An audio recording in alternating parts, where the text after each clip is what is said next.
Hi folks, welcome to the Messy Studio. If you've seen my last few videos, you've noticed that I've turned some tool handles for some stuff that I acquired over Christmas.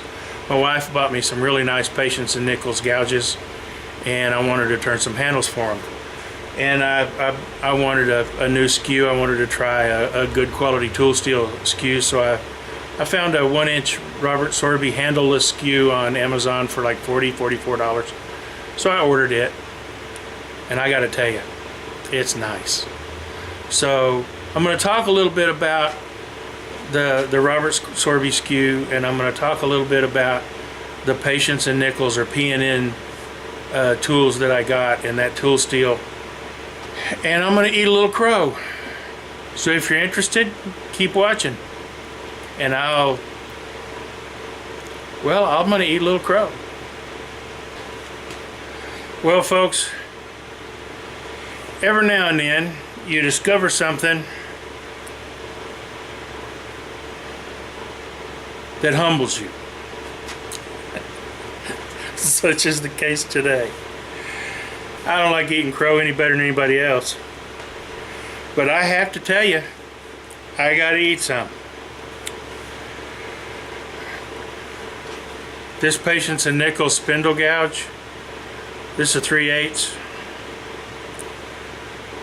I sharpened it up, I shaped it, sharpened it up, put kind of a fingernail ground on it. Cut myself a few times. It's that sharp. And it cut that mesquite like butter. I've gotten my Benjamin's Best Tools sharp before. And my Windsor, that's the high-end Harbor Freight set. I've gotten my Windsor set sharp before, but I ain't never had anything cut like this.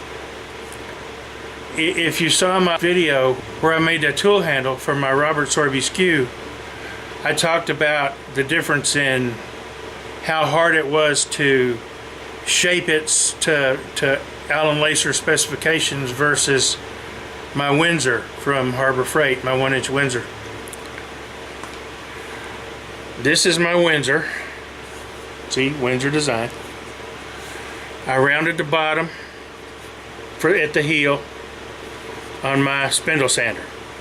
I chamfered the edges at the toe side on my oscillating spindle sander. It didn't take very long. I spent 3 times as long working on the heel side of this Sorby and only managed to chamfer the edges. I barely got the toe side edges chamfered. So this morning I came in here and I put this in a vise, and I got my angle grinder out with one of those sanding wheels on it, and it's round now. Took me a little while, but it's round and smooth. Then I hit it with my 150 grit orbital sander to smooth it up a little bit more. Then I turned it over and I chamfered these top edges on the toe side. Now it's much more close to what Allen Lacer recommends, and after attending his seminar last year at SWAT, he convinced me based on his demonstration and what he was showing. So I came home and converted that Windsor. That's why I did this so quickly, because he ain't wrong. And this thing is sharp. This Sorby, sharp from the factory. So, I mean, and it cut like butter. You saw how I used it on that peeling cut on that mesquite. So what am I trying to say here? I've long heard that, oh, you got to have the best tool steel. And I've heard quite the opposite. No, you don't. Spend less money. Yeah, you have to sharpen 2 or 3 times as much, but they cost you 4 times less, so it's worth it going through 2 sets versus 1. That sort of argument. There's a better argument than that. and I discovered it today. And that's, not only does it sharpen better, as in like scary sharp, it cuts faster, it cuts longer, and it cuts smoother. Now, I'm not telling you to go out and spend $100, $150, $200, $250 on Doug Thompson and Carter turning tools. I'm not doing that, not at all. If you've got that in your budget and you want to, I'm not saying they're bad tools, they're definitely not bad tools. If that kind of money is in your budget and you want to spend it, go ahead. I found an option that I believe is just as good, and it was recommended to me by two turners that I think very highly of about 10 years ago, and that's the Patience and Nichols tools that you can get at Packard or Lee Valley. I'm not sponsored by these people. I bought the tools, or my wife did, for me for Christmas. But a guy by the name of Vaughn McMillan and another guy, Bill Grumbine, who is well known in AAW, recommended that we try, we meaning everybody in the family woodworking turning forum, that we try Patience and Nichols if we wanted a cheaper option for high quality tool steel. And I got to tell you, that P&N stuff is Jim dandy. You cannot go wrong, and it's sometimes a third the cost of a Carter or a Thompson.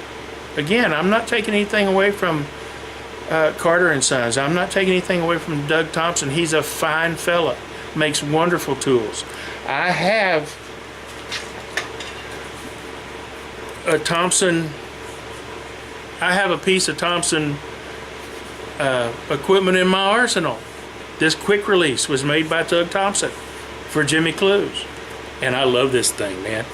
I can,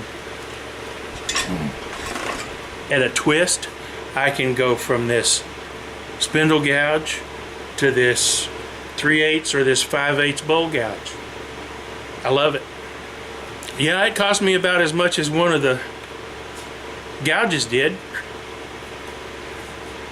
but I thought it was worth it, so that, number one, I wouldn't have to make two more handles aside from this one. And I've been asked to demo in the past, and I don't know that I won't be asked again, and I've got less stuff to pack this way. So to me, it was worth it. I'm sorry for the waffling. That's it for this quick little video, folks. Thanks for watching. I appreciate it. I hope that you may have learned something from this. I know that I did. I've been stubborn for 12 years. I've had a Henry Taylor, 1/4-inch Henry Taylor spindle gouge for about 10 years that I won somewhere. And I've used it a few times, but I've not really noticed much of a difference between it and the cheap Chinese tool steel that I had. Although it does stay sharper longer. But I haven't used it all that much.